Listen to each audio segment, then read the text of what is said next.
This is Minnie. Minnie's mother did not want her. She was abandoned at birth, but the reason is her mother had twins. And most of the times they do not claim both calves, and she was the first calf heifer. I would not have left Minnie on her anyways. So Minnie was a twin, but her brother, the calf that the mom claimed, was a bull calf, which means Minnie is a free martin. That means she will not be able to reproduce. What causes this is in the womb, has to do with the testosterone levels when all that's developing.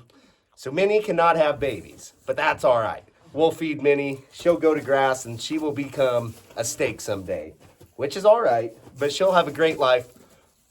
From now to then, she'll have a tremendous life. So, what else was I going to talk about?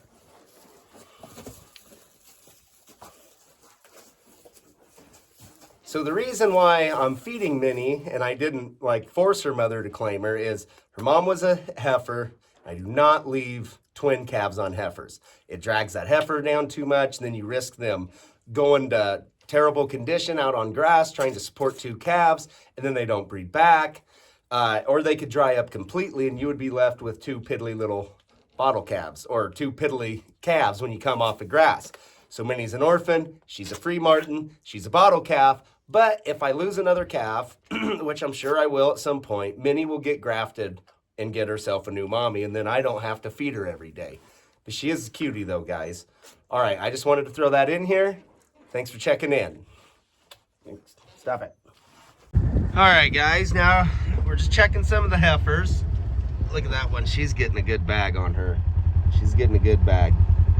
So I really thought I'd be having more heifer calves in here by now, but still haven't had any other than that first set of twins, but that's all right. We got a lot of bags. Look at her, she's getting a bag, and a big old bag on her. She's gonna go soon.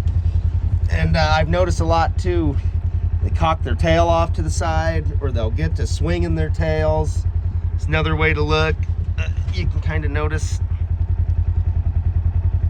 you can just tell, she's getting close. A lot of them are getting close, guys. We're not quite there going hot and heavy yet, but we are definitely not too far away.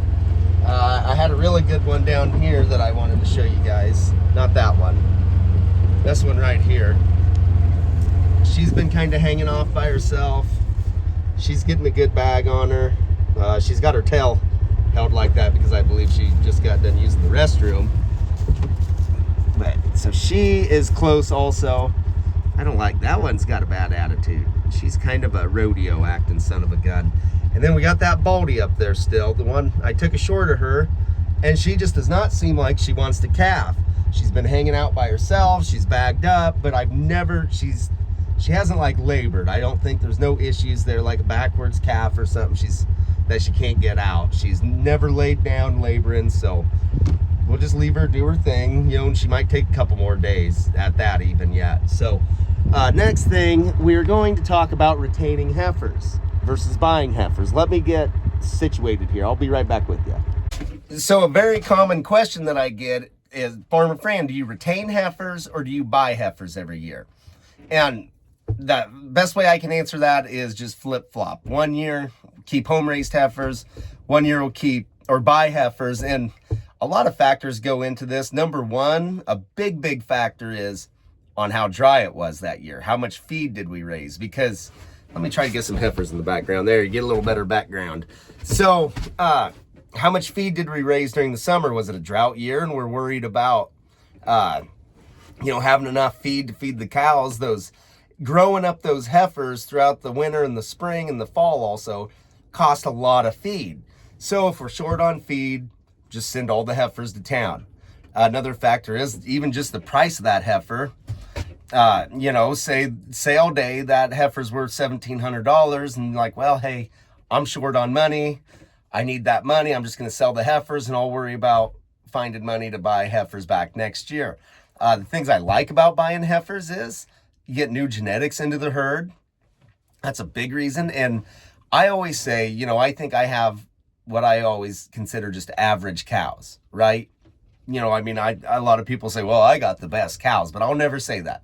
I say I got nice cows, and I believe I can always buy nicer heifers at the sale barn than what I can raise for myself. But a lot of benefits of raising them yourself is you know who they are, you know how they're bred, and we do actually seem to have a lot less trouble with our home-raised heifers than we do ones that we buy at the sale barn. Seems like we pull a lot more calves. For some reason, we have more calves get sick off of them. And so there's a lot of factors that go to play in this. As you can see, these are home-raised heifers. I didn't buy these from the sale barn, but this year we did not retain any heifers. We sent all the heifers to town. And a big reason of that was feed was a big reason. Feed and money. You know, I wanted the money off of them. I was like, well, hopefully I got money to buy bred heifers next year. But, you know, I needed to sell them all, needed the money. So it is, the bad thing is, though, when you break that cycle up, it takes a year, you know, to get back into the groove of keeping your own heifers. Probably should just always keep a few heifers at least every year and then buy sale barn ones. But, I mean, you can do it a million different ways to do everything, and I don't think one way is more right than the other way. It's just all personal preference.